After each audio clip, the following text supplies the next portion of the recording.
ஜன்னல் சமூகத்தின் சாளரம். மாதம் இருமுறை வெளிவரும் குடும்ப இதழ். வேட்பாளர்களை அறிமுகப்படுத்தி உங்களிடம் வாக்கு சேகரிக்க வந்துள்ளேன். எனது உரை இந்த 21 சட்டமன்ற தொகுதிகளில் பிரச்சார வாகனங்கள் மூலம் நேரடியாக ஒளிபரப்பப்படுகிறது. ஆகவே இங்குள்ள வாக்காளர் பெருமக்கள் மட்டுமன்றி இந்த 21 சட்டமன்ற தொகுதிகளில் உள்ள வாக்காளர் பெருமக்களும் நேரடியாக பிரச்சார வாகனங்கள் மூலம் இந்த நிகழ்ச்சியை காண முடியும். தமிழகம் வளர்ச்சி பாதையில் செல்ல வேண்டும். தமிழ்நாட்டில் குடும்ப ஆட்சிக்கு முற்றுப்புள்ளி வைக்க வேண்டும். தமிழகத்தில் நல்லாட்சி அமைய வேண்டும். ஏழை எளியோர் வாழ்வில் ஏற்றம் பெற வேண்டும் என்று தமிழக மக்களாகிய நீங்கள் 2011ஆம் ஆண்டு எனது தலைமையிலான அனைத்து இந்திய அண்ணா திராவிட முன்னேற்ற கழகத்திற்கு அமோக ஆதரவளித்து வெற்றி பெற செய்தீர்கள். இந்த நல்லாட்சி தொடர நடைபெற உள்ள சட்டமன்ற தேர்தலிலும் நீங்கள் அனைத்து இந்திய அண்ணா திராவிட முன்னேற்ற கழக மற்றும் தோழமை கட்சி வேட்பாளர்களை அதிக வாக்குகள் வித்தியாசத்தில் வெற்றி பெற செய்ய வேண்டும் என உங்களை எல்லாம் கேட்டுக்கொள்ளவே இன்று இங்கே உங்களை சந்திக்க வந்திருக்கிறேன். மக்களால் நான், மக்களுக்காகவே நான், அதாவது உங்களால் நான், உங்களுக்காகவே நான். என்னை எப்பொழுதும் ஆதரித்து வரும் தமிழக வாக்காளர் பெருமக்களாகிய நீங்கள் உங்களது பொன்னான வாக்குகளை இதய தெய்வம் புரட்சி தலைவர் எம்ஜிஆர் கண்ட வெற்றி சின்னமாம் இரட்டை இலை சின்னத்தில் அளித்து மகத்தான வெற்றியை தேடித்தர வேண்டும் என உங்களை அன்புடன் வேண்டுகிறேன். எனக்கு எல்லாமே நீங்கள்தான். உங்களுக்காகவே அர்ப்பணிக்கப்பட்டதுதான் என்னுடைய தவ வாழ்வு. நான் ஓயாது உழைப்பதெல்லாம் உங்களுடைய உயர்வுக்காகத்தான். உங்கள் மகிழ்ச்சியே எனது லட்சியம். புரட்சி தலைவர் எம்ஜிஆர் அவர்களின் வெற்றி சின்னமாம் இரட்டை இலை சின்னத்திற்கே வாக்களிக்க வேண்டும் என்று உங்களை அன்போடு கேட்டுக்கொள்கிறேன். நினைவிருக்கிறதா உங்களுக்கு?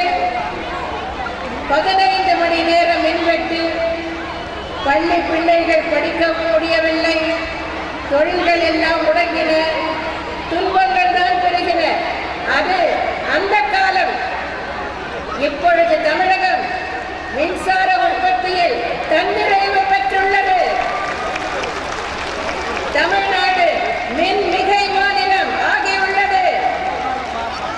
எங்கும் எப்பொழுதும் எல்லோருக்கும் தடையில்லா மின்சாரம் வழங்கப்பட்டு வருகிறது. இந்த மகத்தான சாதனை தொடர வாக்களிப்பேர் இரட்டை இலை சின்னத்திற்கே. என்னுடைய ஆட்சி காலம் பெண்களின் பொற்காலம். உள்ளாட்சி பதவிகளில் பெண்களுக்கு 50 விழுக்காடு இடஒதுக்கீடு, ஏழை பெண்களின் திருமணத்திற்கு தாலிக்கு தங்கத்துடன் 50,000 ரூபாய் வரை ரொக்கம் உதவி, கைவிடப்பட்ட கிராமப்புற பெண்களின் பொருளாதார மேம்பாட்டிற்கு விலையில்லா கறவை பசுக்கள் மற்றும் வெள்ளாடுகள், பெண்களின் பணிச்சுமை குறைய வீட்டுக்கு வீடு விலையில்லா மிக்சி, கிரைண்டர், மின்விசிறி. இந்த மகத்தான சாதனைகள் தொடர வாக்களிப்பேர் இரட்டை இலை சின்னத்திற்கே. தமிழகத்தில் வாழும் ஒவ்வொரு பெண்ணின் தேவைகளையும் உணர்ந்து நிறைவேற்றுவதே எனது பொது வாழ்வின் லட்சியம். கருவுற்ற நாள் முதல் பிரசவித்து வீடு திரும்பும் நாள் வரை வெவ்வேறு வகையான நிதி மற்றும் மருத்துவ உதவிகள், பிறந்த குழந்தையை பேண அம்மா குழந்தை நல பரிசு பெட்டகம், பொது இடங்களில் பாலூட்டும் தாய்மார்களுக்கு பாதுகாப்பான தனி அறைகள், கணவனை இழந்தோர், ஆதரவற்றோர், திருமணம் ஆகாத ஏழை பெண்கள் போன்ற நலிந்த பிரிவினருக்கு மாதாந்திர ஓய்வூதியம் என்று தமிழக பெண்களுக்கு ஊன்றுகோலாய் இருப்பது உங்கள் அன்பு சகோதரியின் அரசு. இந்த மகத்தான சாதனைகள் தொடர வாக்களிப்பீர் இரட்டை இலை சின்னத்திற்கு என்று கேட்டுக்கொள்ளவே இன்று இங்கே வந்திருக்கிறேன். என் அன்பார்ந்த வாக்காளர் பெருமக்களே, 2011ஆம் ஆண்டு நடைபெற்ற சட்டமன்ற பொதுத் தேர்தலின் போது தமிழகத்தை ஒருங்கிணைந்த வளர்ச்சி பாதையில் நடைபோட வைக்கவும், தமிழர்களின் மொழி, இன, கலாச்சார உணர்வுகளை மீட்டெடுத்து எதற்கும் கையேந்தும் ஏழ்மை நிலையை மாற்றி எதிர்கால தமிழ் இளைஞர்கள், இளம் பெண்கள் தலை நிமிர்ந்து சொந்த காலில் நிற்பதற்கான வழியை உருவாக்கிடவும் கல்வி, மருத்துவம், விவசாயம், நதிநீர், அடிப்படை கட்டமைப்பு, வீடு, மின்சாரம் மற்றும் தொழில்துறைகளுக்கு மிகவும் முக்கியத்துவம் கொடுத்து தமிழகத்தை தலை நிமிரச் செய்வதுதான் அனைத்திந்திய அண்ணா திராவிட முன்னேற்ற கழகத்தின் லட்சியம் என பிரகடனம் செய்து இவற்றை நிறைவேற்ற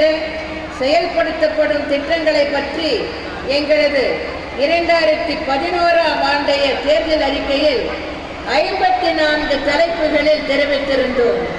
அவைகள் அனைத்தும் நிறைவேற்றப்பட்டுள்ளன. நிறைவேற்றப்பட்ட வாக்குறுதிகளில் ஒரு சிலவற்றை இங்கே குறிப்பிட விரும்புகிறேன். விலையில்லா அரிசி மற்றும் குறைந்த விலையில் பருப்பு வகைகள், சமையல் எண்ணெய், பசுமை வீடுகள் திட்டம், கறவை மாடு, ஆடுகள் வழங்கும் திட்டம், மீனவர்களுக்கு உதவி, விலையில்லா மிக்சி, கிரைண்டர் மற்றும் மின் விசிறி வழங்கும் திட்டம், மகப்பேறு நிதி உதவி மற்றும் 6 மாத பேறுகால விடுமுறை, திருமண நிதி உதவித்தொகை, முதியோர் உதவித்தொகை, மடிக்கணினி வழங்கும் திட்டம், கல்லூரி மற்றும் பள்ளி மாணவர் விடுதிகளுக்கு உணவு கட்டணங்கள் உயர்த்தி வழங்கப்பட்டது. முகாம்வாழ் இலங்கை தமிழர்களுக்கும் அனைத்து உதவிகள், அரசு கேபிள் டிவி இணைப்பு, உழவர் பாதுகாப்பு திட்டம், புதிய பேருந்துகள், விவசாய புரட்சி, சீரமைக்கப்பட்ட மருத்துவ காப்பீட்டு திட்டம், இருண்ட தமிழகம் ஒளிமயமாக்கப்பட்டு 7485.5 மெகாவாட் மின்சாரம் மின் தொகுப்பில் கூடுதலாக சேர்க்கப்பட்டுள்ளது.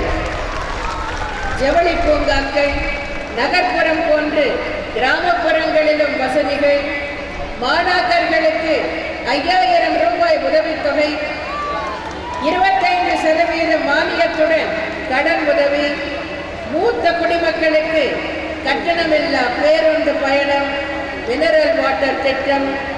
கடந்த சட்டமன்ற தேர்தலின் போது நான் அளித்த வாக்குறுதிகளை நிறைவேற்றியதோடு மட்டுமல்லாமல் நீங்கள் எதிர்பார்க்காத பல திட்டங்களை, நீங்களே நினைத்து கூட பார்க்காத பல திட்டங்களை, ஏழை எளிய நடுத்தர மக்களுக்கு பயனளிக்கும் திட்டங்களை நாங்கள் செயல்படுத்தி உள்ளோம். அம்மா உணவகங்கள், அம்மா குடிநீர், அம்மா உப்பு, அம்மா சிமெண்ட், அம்மா விலைகள், அம்மா மருந்தகங்கள், பண்ணை பசுமை காய்கறி விற்பனை நிலையங்கள் என பல்வேறு திட்டங்களை செயல்படுத்தி உள்ளோம். மேலும் மக்களை நாடி சேவை புரியும் அம்மா திட்டம், 24 மணி நேரம் செயல்படும் அம்மா சேவை மையம், அம்மா முழு உடல் பரிசோதனை திட்டம், அம்மா குழந்தைகள் நல பெட்டகம், அம்மா மகப்பேறு சஞ்சீவி மற்றும் மகளிருக்கு விலையில்லா சானிட்டரி நாப்கின்கள் வழங்கும் திட்டம் போன்ற பல திட்டங்களையும் செயல்படுத்தி உள்ளோம். ஒவ்வொரு நாளும் தமிழக மக்கள் நலன் பேணும் வகையில் என்ன திட்டங்களை செயல்படுத்தலாம் என்று நான் அல்லும் பகலும் யோசித்து திட்டங்களை நிறைவேற்றியுள்ளேன். மீண்டும் நாங்கள் ஆட்சி பொறுப்பேற்றதும் மக்களுக்கு நலன் பயக்கும் இன்னும் பல திட்டங்களை செயல்படுத்துவேன். உங்கள் வாழ்க்கை தரம் மேலும் உயரும் வகையிலான திட்டங்களை நான் செயல்படுத்துவேன் என இந்த தருணத்தில் உங்களுக்கு உறுதியளிக்கிறேன். அண்மையில் ஏற்பட்ட வெள்ள பாதிப்பை பற்றி பலரும் பலவிதமாக கூறுகிறார்கள். சிலர் ஒரே வரியில் மிகவும் சுலபமாக அரசு எதுவுமே செய்யவில்லை என்று கூறிவிட்டு போய்விடுகிறார்கள். வெள்ளத்தால் பாதிக்கப்பட்டவர்களுக்கு என்னென்ன செய்துள்ளோம் என்பவற்றில் ஒரு சிலவற்றை மட்டும் இப்பொழுது குறிப்பிட விரும்புகிறேன். 100 ஆண்டுகளில் இல்லாத மழை கொட்டி தீர்த்தது. 3 மாதங்களில் பெய்ய வேண்டிய மழை ஒரு நாளில் கொட்டி தீர்த்தது. சென்னையில் பாதிக்கப்பட்டவர்களின் வங்கி கணக்குகளில் 658.42 கோடி ரூபாய் வரவு வைக்கப்பட்டது. திருவள்ளூர் மாவட்டத்தில் 300.63 கோடி ரூபாய் நிவாரணப் பணிகள் மேற்கொள்ளப்பட்டன. 2 மாவட்டங்களில் இதர நிவாரணம் 51.68 கோடி ரூபாய் அளவிற்கு மேற்கொள்ளப்பட்டன. குடிசை மாற்று வாரிய குடியிருப்புகள் வழங்கப்பட்டன. சிறு வணிகர் கடன் அம்மா சிறு வணிகர் கடன் உதவி திட்டம் மூலம் 111 கோடியே 26 லட்சம் ரூபாய் வழங்கப்பட்டது. விலையில்லா பாட புத்தகங்கள், நோட்டு புத்தகங்கள், சீருடைகள் வழங்கப்பட்டன. கல்வி சான்றிதழ்கள், சொத்து பத்திரங்கள் போன்ற ஆவணங்கள் தொலைந்து போனவர்களுக்கு உடனடியாக அந்த ஆவணங்களின் நகல்கள் உடனடியாக வழங்கப்பட்டன. தொற்று நோய் எதுவும் ஏற்படவில்லை. அதுவே மிகப்பெரிய சாதனை. இதை நான் மட்டும் சொல்லவில்லை. இந்த வெள்ள பாதிப்புகளை ஆராய வந்த மத்திய குழுவினர் மத்திய அரசுக்கு சமர்ப்பித்த அறிக்கையில் இதை குறிப்பிட்டிருக்கிறார்கள். 2 சக்கர வாகனங்கள் பழுது பார்க்க சிறப்பு முகாம்கள் நடத்தப்பட்டன. பெருநகர சென்னை திட்டங்களை பற்றி கூற விரும்புகிறேன். ஒரு சிலவற்றை மட்டும் இங்கே குறிப்பிட விரும்புகிறேன். குடிநீர் திட்டங்கள், புதிய வீராணம், கடல் நீரை குடிநீராக்கும் திட்டங்கள், மருத்துவ வசதிகள், பல்நோக்கு உயர் சிறப்பு மருத்துவமனை, ராயப்பேட்டை மருத்துவமனை, பொது மருத்துவமனை, ஸ்டான்லி மருத்துவமனை, ராயபுரம் RSRM மருத்துவமனை, கீழ்ப்பாக்கம் மருத்துவமனை, எழும்பூர் குழந்தைகள் நல மருத்துவமனை, எழும்பூர் அரசினர் மகளிர் சிறார் நல மருத்துவமனை, அடையாறு புற்றுநோய் நிலையம் ஆகியவற்றில் மேம்பாட்டு பணிகள் பல கோடி ரூபாய் செலவில் மேற்கொள்ளப்பட்டன. நெடுஞ்சாலைத்துறை மூலம் 2015 கோடி ரூபாய் மதிப்புள்ள பணிகள் துவங்கப்பட்டு 682 கோடி ரூபாய் மதிப்புள்ள பணிகள் முடிக்கப்பட்டுள்ளன. 125 கிலோமீட்டர் சாலை மேம்பாடு, 12 பாலங்கள் முடிக்கப்பட்டுள்ளன. 224 கிலோமீட்டர் சாலை மற்றும் 12 பாலங்கள் கட்டப்பட்டு வருகின்றன. பெருநகர சென்னை மாநகராட்சி பணிகளை பொறுத்தவரை 4412 கோடி ரூபாய் மதிப்பீட்டில் பணிகள் முடிக்கப்பட்டுள்ளன. 1104 கோடி ரூபாய் மதிப்பீட்டில் பணிகள் நடைபெற்று வருகின்றன. சென்னை பெருநகர குடிநீர் வழங்கல் மற்றும் கழிவுநீர் அகற்று வாரிய பணிகள் 2658 கோடி ரூபாய் செலவில் பணிகள் செயல்படுத்தப்பட்டுள்ளன. குடிசை பகுதி மாற்று வாரிய பணிகளை பொறுத்தவரை சென்னையில் 32,322 வீடுகள், திருவள்ளூர் மாவட்டத்தில் 6,172 வீடுகள் கட்டப்பட்டுள்ளன. தமிழ்நாட்டில் மொத்தம் 10,455 சேவை மையங்கள் இயங்கி வருகின்றன. இவற்றில் சென்னையில் மட்டும் 200 சேவை மையங்கள் செயல்பட்டு வருகின்றன. இதர பணிகளை பற்றியும் குறிப்பிட விரும்புகிறேன்.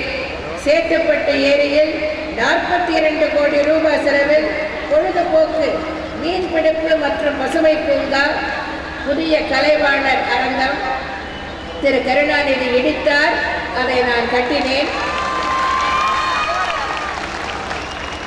புதிய கலைவாணர் அரங்கம், ஜவஹர்லால் நேரு விளையாட்டரங்கில் தங்கும் விடுதி, தடகளங்கள், ஷெனாய் நகரில் குரங்கூர நீச்சல் குளம், மெட்ரோ ரயில் திட்டம், கோயம்பேடு முதல் ஆலந்தூர் வரை பயணிகள் சேவை தொடங்கப்பட்டது. 35 கிலோமீட்டர் வழித்தடத்தில் பணிகள் நடைபெற்று வருகின்றன. மெட்ரோ ரயில் விரிவாக்க பணிகள் விரைவில் துவங்கப்படும். 88 கிலோமீட்டர் புதிய வழித்தடத்திற்கு திட்ட அறிக்கை தயாரிக்கப்பட்டு வருகிறது.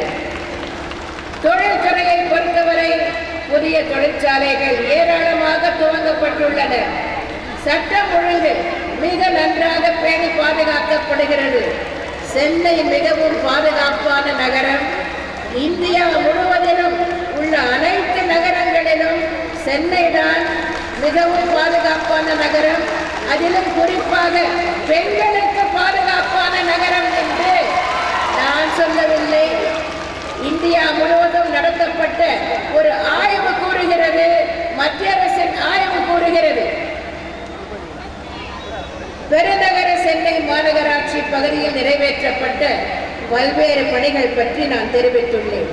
தற்போது 21 சட்டமன்ற தொகுதிகளில் நிறைவேற்றப்பட்ட முக்கிய பணிகளில் சிலவற்றை இங்கே குறிப்பிட விரும்புகிறேன். டாக்டர் ராதாகிருஷ்ணன் நகர் தொகுதியில் காசிமேடு பகுதியில் அமைந்துள்ள மீன்பிடி துறைமுகம் 92 கோடியே 63 லட்சம் ரூபாய் செலவில் புனரமைக்கப்பட்டு என்னால் திறந்து வைக்கப்பட்டுள்ளது. குடிசை பகுதி மாற்று வாரியத்தால் 23 கோடியே 27 லட்சம் ரூபாய் செலவில் கட்டப்பட்டுள்ள 556 புதிய அடுக்குமாடி குடியிருப்புகளை நான் திறந்து வைத்துள்ளேன்.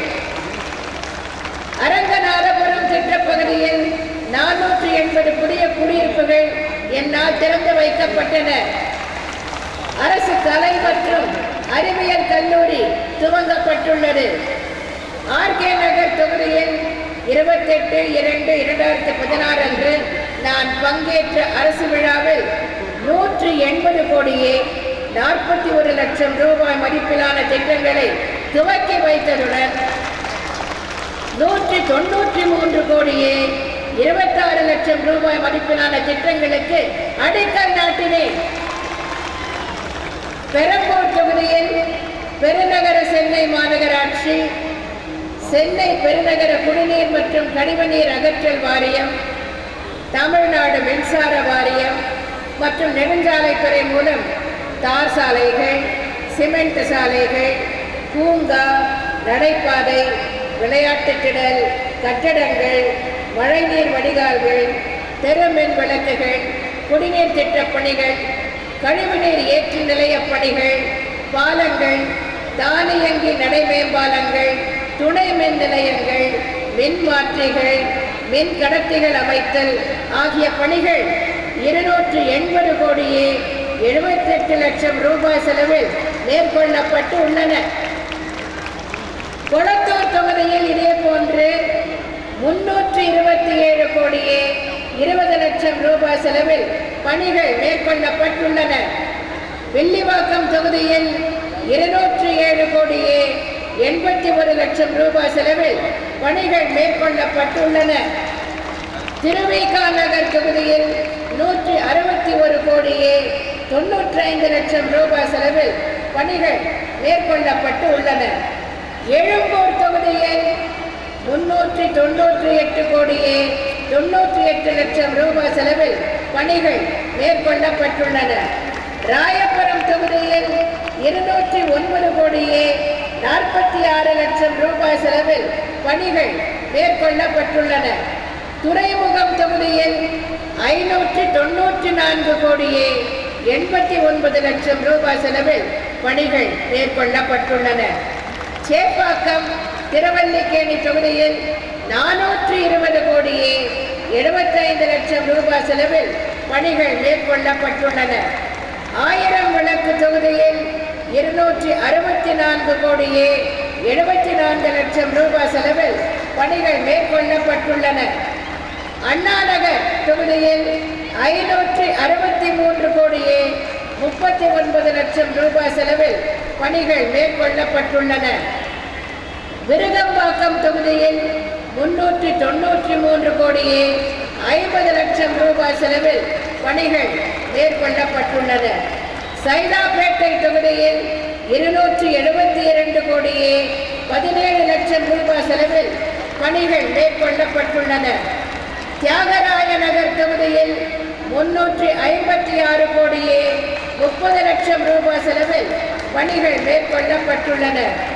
மயிலாப்பூர் தொகுதியில் 279 கோடியே 7 லட்சம் ரூபாய் செலவில் பணிகள் மேற்கொள்ளப்பட்டுள்ளன. வேளச்சேரி தொகுதியில் 533 கோடியே 59 லட்சம் ரூபாய் செலவில் பணிகள் மேற்கொள்ளப்பட்டுள்ளன. சோழிங்கநல்லூர் தொகுதியில் 1266 கோடியே 15 லட்சம் ரூபாய் செலவில் பணிகள் மேற்கொள்ளப்பட்டுள்ளன. ஆலந்தூர் தொகுதியில் 1119 கோடி ரூபாய் செலவில் பணிகள் மேற்கொள்ளப்பட்டுள்ளன. மதுரவாயல் தொகுதியில் 319 கோடியே 84 லட்சம் ரூபாய் செலவில் பணிகள் மேற்கொள்ளப்பட்டுள்ளன. மாதவரம் தொகுதியில் 821 கோடியே 98 லட்சம் ரூபாய் செலவில் பணிகள் மேற்கொள்ளப்பட்டுள்ளன. திருவொற்றியூர் தொகுதியில் 393 கோடியே 32 லட்சம் ரூபாய் செலவில் பணிகள் மேற்கொள்ளப்பட்டுள்ளன. வெள்ளிவாக்கம், மாதவரம், அண்ணா நகர், திருவிக நகர், துறைமுகம் மற்றும் பெரம்பூர் தொகுதிகளில் வசிக்கும் மக்கள் பயன்பெறும் வகையில் கொடுங்கையூர் கால்வாயை மேம்படுத்தும் பணி, கொளத்தூர் மாதவரம் மாற்று கால்வாய் அமைக்கும் பணி, ஓட்டேரி நல்லாவில் கால்வாய் அமைக்கும் பணி ஆகியவை 90 கோடி ரூபாய் செலவில் முடிக்கப்பட்டுள்ளன. சேப்பாக்கம் தொகுதியில் 20 கோடி ரூபாய் மதிப்பீட்டில் மத்திய பக்கிங்ஹாம் கால்வாய் மேம்படுத்தும் பணி செயல்படுத்தப்பட்டுள்ளது. மதுரவாயல், விருகம்பாக்கம், அண்ணா நகர் தொகுதி மக்கள் பயன்பெறும் வகையில் விருகம்பாக்கம் அரும்பாக்கம் வடிகாலில் இருந்து 100 அடி சாலை வழியாக கூவம் ஆறு வரை குறுக்கு வெட்டு மாற்று கால்வாய் அமைக்கும் பணி மற்றும் விருகம்பாக்கம் அரும்பாக்கம் வடிகால் மேம்படுத்தும் பணி 74 கோடி ரூபாய் மதிப்பீட்டில் மேற்கொள்ளப்பட்டு பணிகள் முடியும் தருவாயில் உள்ளன. வேளச்சேரி சட்டமன்ற தொகுதியில் 24 கோடி ரூபாய் மதிப்பீட்டில் வீராங்கல் ஓடை வடிநீர் கால்வாயை மேம்படுத்தும் பணி முடிக்கப்பட்டுள்ளது. வேளச்சேரி ஏரி உபரி நீருக்கு குறுக்கு வழி மாற்று வடிநீர் கால்வாய் அமைக்கும் பணி 58 கோடி ரூபாய் செலவில் நடைபெற்று வருகிறது. சோழிங்கநல்லூர் தொகுதியில் தெற்கு பக்கிங்ஹாம் கால்வாயினை அடையாறு தெற்கு அடைப்பு முதல் முட்டுக்காடு வரை மேம்படுத்தும் பணி 150 கோடி ரூபாய் மதிப்பீட்டில் நிறைவேற்றப்பட்டுள்ளது. மதுரவாயல் தொகுதியில் போரூர் ஏரியின் உபரி வடிநீர் கால்வாய் மேம்படுத்தும் பணி 50 கோடி ரூபாய் மதிப்பீட்டில் செயல்படுத்தப்பட்டு வருகிறது. வாடிக்குப்பம் பாலம் முதல் வானகரம் வரை உள்ள கூவம் ஆற்றை சீரமைக்கும் பணி 17 கோடி ரூபாய் செலவில் நடைபெற்று வருகிறது. திருவொற்றியூர் தொகுதியில் 3 கோடியே 28 லட்சம் ரூபாய் செலவில் கடல் அரிப்பு தடுப்பு சுவர் புனரமைக்கப்பட்டுள்ளது. 26 கோடி ரூபாய் செலவில் நேதாஜி நகர் முதல் நெட்டுக்குப்பம் வரை கட்டப்பட்ட கடல் அரிப்பு தடுப்பு சுவர் 2 மீட்டர் உயர்த்தி புனரமைக்கப்பட்டுள்ளது. அம்பத்தூர் மற்றும் வில்லிவாக்கம் தொகுதி மக்கள் பயன்பெறும் வகையில் அம்பத்தூர் ஏரி உபரி நீர் கால்வாய் மேம்படுத்தும் பணி 23 கோடி ரூபாய் செலவில் முடிக்கப்பட்டுள்ளது. வாக்காளர் பெருமக்களே, இவ்வளவுதான் என்று எண்ணிவிடாதீர்கள். இன்னும் ஏராளமான திட்டங்கள் உள்ளன, முடிக்கப்பட்ட பணிகள் உள்ளன, நடைபெற்று வரும் திட்டங்களும் உள்ளன. நான் ஏற்கனவே சட்டமன்ற பேரவையில் கூறியது போல் இந்த 5 ஆண்டு கால ஆட்சி காலத்தில் நாங்கள் துறைதோறும் செயல்படுத்திய திட்டங்களை எல்லாம் சொல்ல வேண்டும் என்றால் ஒரு நாள் போதாது. இந்த சென்னை மாநகரத்தை மட்டுமே எடுத்துக்கொண்டால் இன்றைக்கு நான் பேசிக் கொண்டிருக்கும் 21 சட்டமன்ற தொகுதிகளை மட்டுமே எடுத்துக்கொண்டால் கூட இந்த ஒரு பொதுக்கூட்டத்தில் விவரங்களை எல்லாம் சொல்லி முடிக்க முடியாது. ஒவ்வொரு தொகுதியை பற்றி சொல்ல வேண்டும் என்றாலும் ஒரு வாரம் வேண்டும்.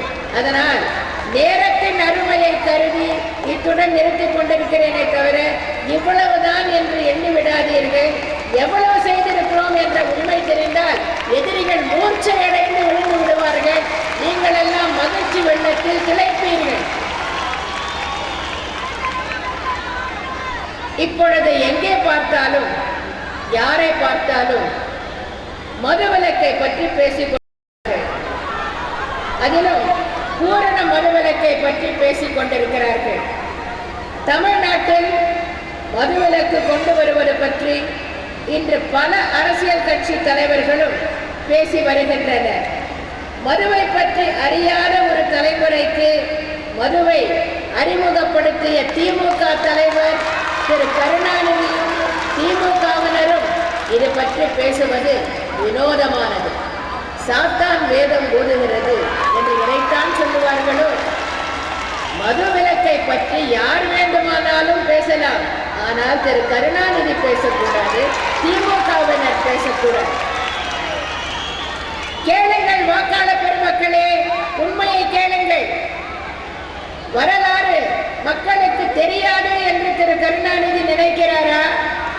நடந்த பழைய வரலாறுகள் எல்லாம் மக்களுக்கு மறந்துவிட்டன, எல்லோரும் மறந்து விட்டார்கள் என்று நினைக்கிறார்களா? கேளுங்கள்.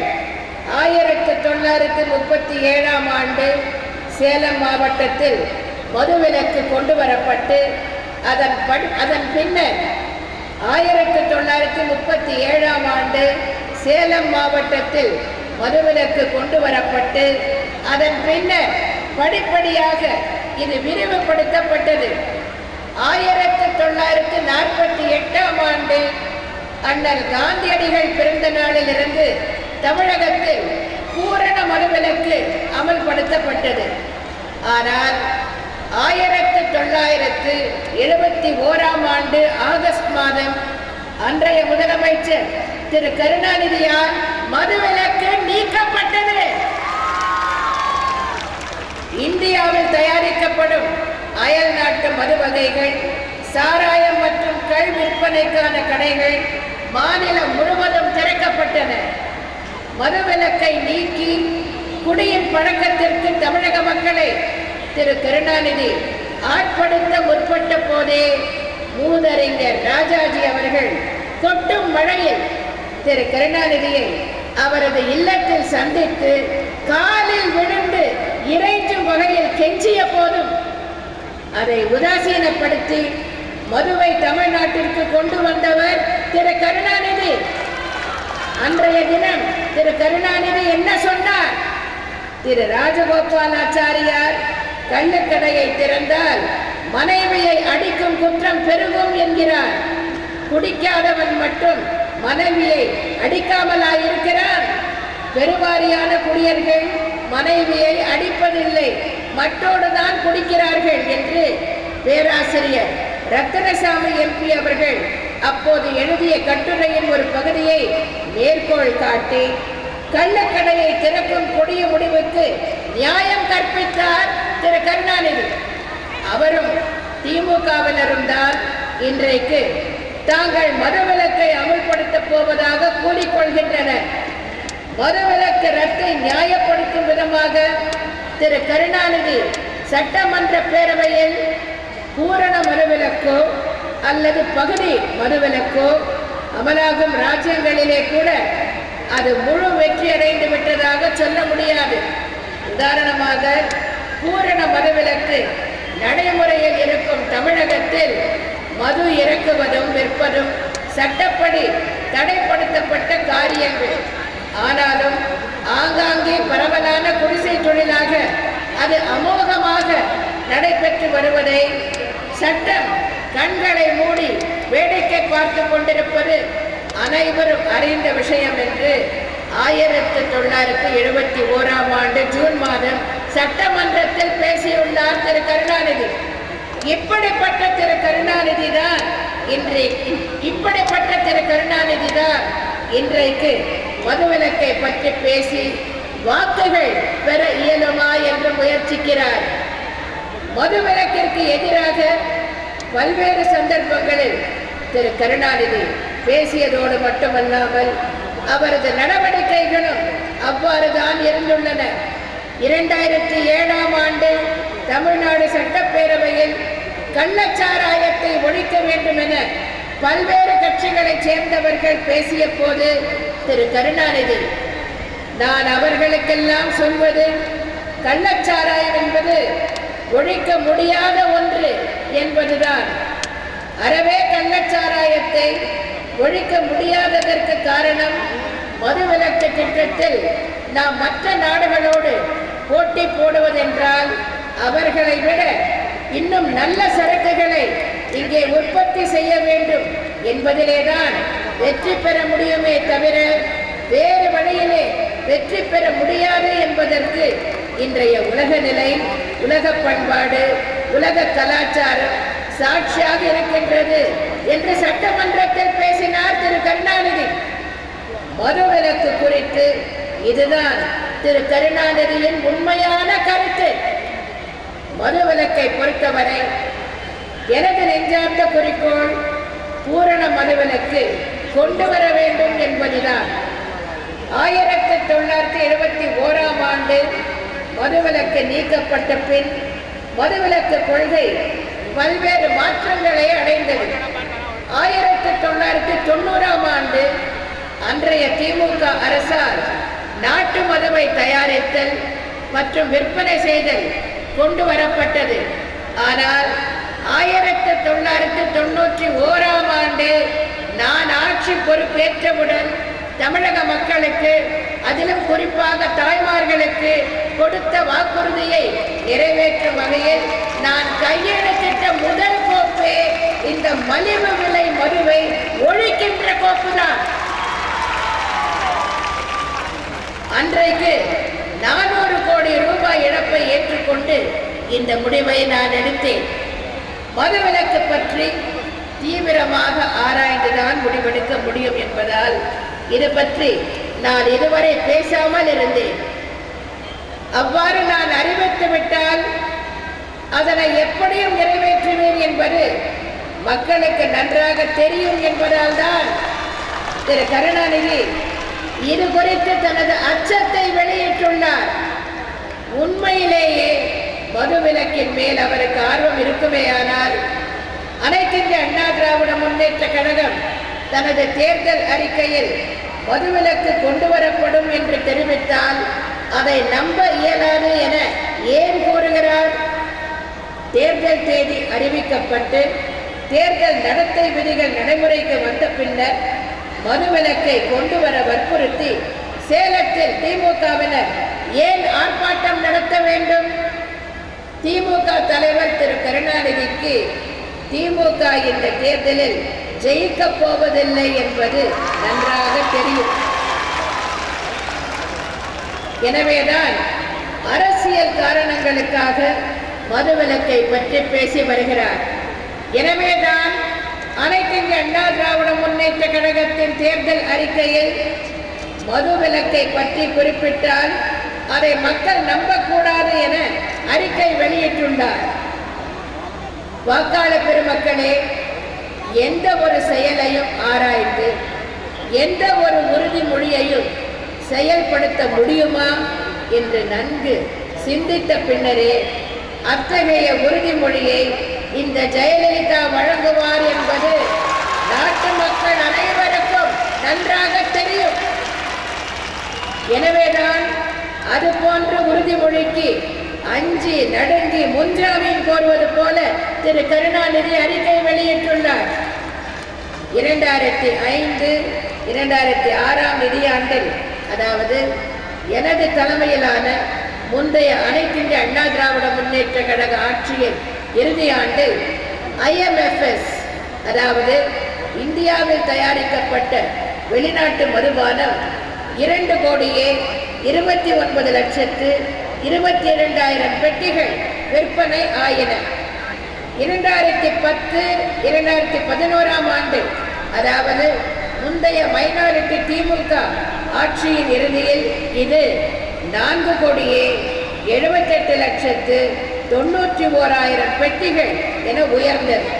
அதாவது 2 மடங்குக்கும் அதிகமாக, அதாவது 109% அளவிற்கு திமுக ஆட்சி காலத்தில் விற்பனை உயர்ந்தது. அதே போன்று பீர் விற்பனையை எடுத்துக்கொண்டால் 1,32,27,000 பெட்டிகள் என 2005-2006 ஆண்டில் இருந்தது. 2010-11 ஆண்டில் திமுக ஆட்சியில் 2,86,24,000 பெட்டிகள் என 2 மடங்குக்கு மேல் உயர்ந்தது.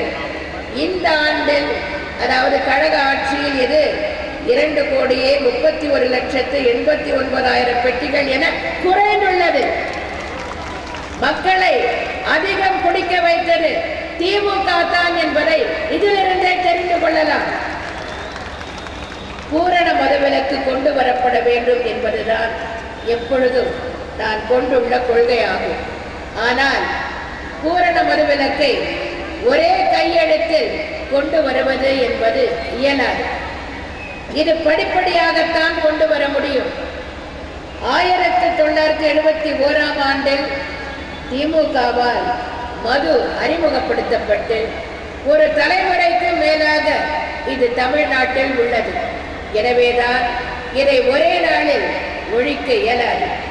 எனது தலைமையிலான அனைத்திந்திய அண்ணா திராவிட முன்னேற்ற கழகம் எதிர்வரும் சட்டமன்ற தேர்தலில் வெற்றி பெற்று மீண்டும் ஆட்சி அமைத்தவுடன் மதுவிலக்கு படிப்படியாக அமல்படுத்தப்பட்டு பூரண மதுவிலக்கு என்ற நிலை எய்தப்படும். முதலில் சில்லறை மதுபான கடைகள் திறந்திருக்கும் நேரம் குறைக்கப்படும். கடைகளின் எண்ணிக்கை குறைக்கப்படும். பின்னர் சில்லறை மதுபான கடைகளுடன் இணைந்த பார்கள் மூடப்படும். குடிப்பழக்கத்திற்கு உள்ளாகி உள்ளோரை மீட்பதற்கான மீட்பு நிலையங்கள் ஏற்படுத்தப்படும். இவை அனைத்தும் செயல்படுத்தப்பட்டு படிப்படியாக பூரண மதுவிலக்கு என்னும் லட்சியத்தை நாம் அடைவோம். மக்களால் நான், மக்களுக்காகவே நான் என்ற தாரக மந்திரத்தை கடைபிடித்தே நான் பணியாற்றி வருகிறேன்.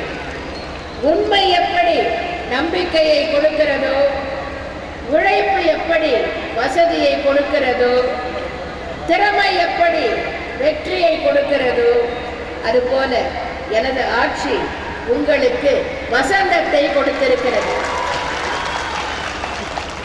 இந்த வசந்தம் தொடர்ந்திட, ஏழைகள் தொடர்ந்து ஏற்றம் பெற, தமிழகம் அமைதி பூங்காவாய் தொடர்ந்திட, மின்வெட்டே இல்லை என்ற நிலை நிலைத்திட, பொருளாதாரம் அபரிமிதமான வளர்ச்சி அடைந்திட, தொழில்கள் தொடர்ந்து வளர்ச்சி அடைய, தொழிலாளர் நலன் பெருக, விவசாயம் விருத்தி அடைய, சேவைத்துறை மேலும் செழித்திட, தமிழகம் தொடர்ந்து முன்னேற்ற பாதையில் சென்றிட, தமிழகத்தின் உரிமைகள் தொடர்ந்து நிலைநாட்டப்பட, தற்போதுள்ள நலத்திட்டங்கள் நீடித்திட, அமைதி, வளம், வளர்ச்சி என்ற பாதையில் தமிழகம் தொடர்ந்து பீடு நடை போட, வருகின்ற 16/5/2016 அன்று நடைபெற உள்ள சட்டமன்ற தேர்தலில் டாக்டர் ராதாகிருஷ்ணன் நகர் தொகுதி வேட்பாளராகிய எனக்கும், பெரம்பூர் தொகுதி வேட்பாளர் திரு பி. வெற்றிவேல் அவர்களுக்கும், கொளத்தூர் தொகுதி வேட்பாளர் திரு ஏசிடி பிரபாகர் அவர்களுக்கும், வில்லிவாக்கம் தொகுதி வேட்பாளர் திரு தாடிமா ராசு அவர்களுக்கும், திருவிக நகர் தொகுதி வேட்பாளர் திரு வா. நீலகண்டன் அவர்களுக்கும், எழும்பூர் தொகுதி வேட்பாளர் திரு பரிதி இளம்பழுதி அவர்களுக்கும், ராயபுரம் தொகுதி வேட்பாளர் திரு டி ஜெயக்குமார் அவர்களுக்கும், துறைமுகம் தொகுதி வேட்பாளர் திரு KS சீனிவாசன் அவர்களுக்கும், சேப்பாக்கம் திருவல்லிக்கேணி தொகுதி வேட்பாளர் திருமதி A நூர்ஜஹான் அவர்களுக்கும், ஆயிரம் விளக்கு தொகுதி வேட்பாளர் திருமதி ப வளர்மதி அவர்களுக்கும், அண்ணா நகர் தொகுதி வேட்பாளர் திருமதி S கோகுல இந்திரா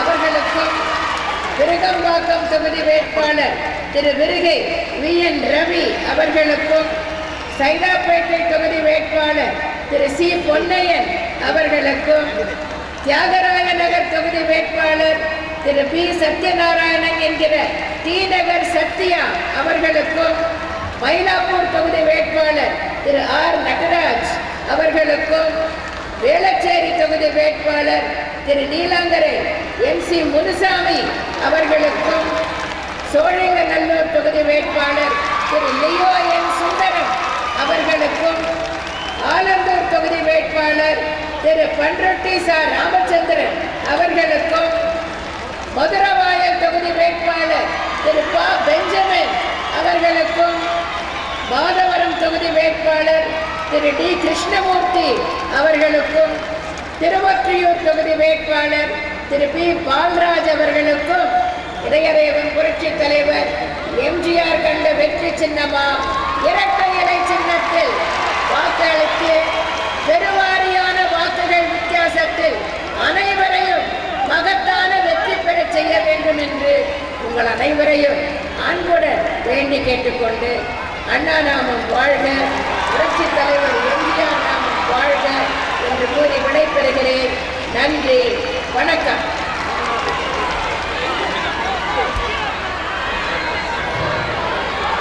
அனைத்திந்திய அண்ணா திராவிட முன்னேற்ற கழக பொதுச் செயலாளர் மாண்புமிகு தமிழ்நாடு முதலமைச்சர் புரட்சி தலைவர் அம்மாவின் முன்னிலையில் பல்வேறு கட்சிகளை சார்ந்தவர்கள் கழகத்தில் இணைகிறார்கள். முதலில் இந்திய கம்யூனிஸ்ட் கட்சியின் விருதுநகர் மாவட்ட செயலாளரும் சிறுவில்லிபுத்தூர் தொகுதி சட்டமன்ற உறுப்பினருமான திரு பொன்னில் பாண்டி அவர்கள் கழகத்தில் இணைகிறார்.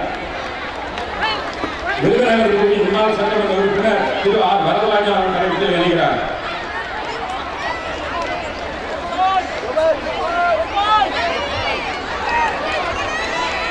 திமுகவை சேர்ந்த தலைமை செயற்குழு உறுப்பினர் திரு SM போஸ் அவர்கள் கழகத்தில் இருக்கிறார். சுதந்திர போராட்ட வீரரும் முன்னாள் உள்துறை அமைச்சருமான அமரர் கக்கஞ்சி அவர்கள் மருமகள் திருமதி பூமாலை காசி விஸ்வநாதன் அவர்கள் கழகத்தில் இணைகிறார். மத்திய சென்னை தொகுதி முன்னாள் நாடாளுமன்ற உறுப்பினர் டாக்டர் L கலாநிதி அவர்கள் கழகத்தில் இணைகிறார். திரைப்பட இசைப்பாளர் திரு சௌந்தர்யன் அவர்கள் கழகத்தில் இணைகிறார்.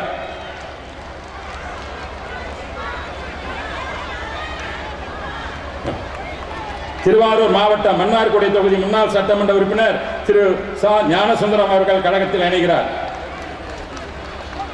ஈரோடு புறநகர் மாவட்டம் திமுகவை சார்ந்த பவானிசாகர் தொகுதி முன்னாள் சட்டமன்ற உறுப்பினர் திரு ஆண்டமுத்து அவர்கள் கழகத்தில் இணைகிறார்.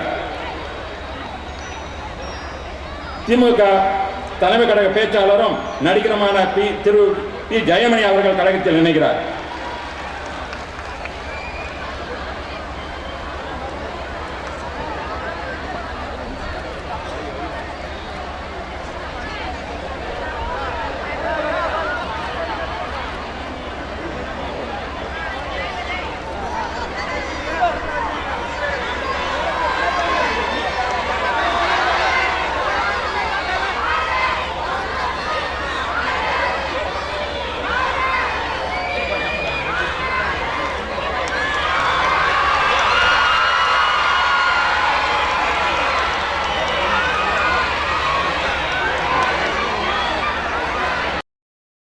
ஜன்னல் சமூகத்தின் சாளரம்.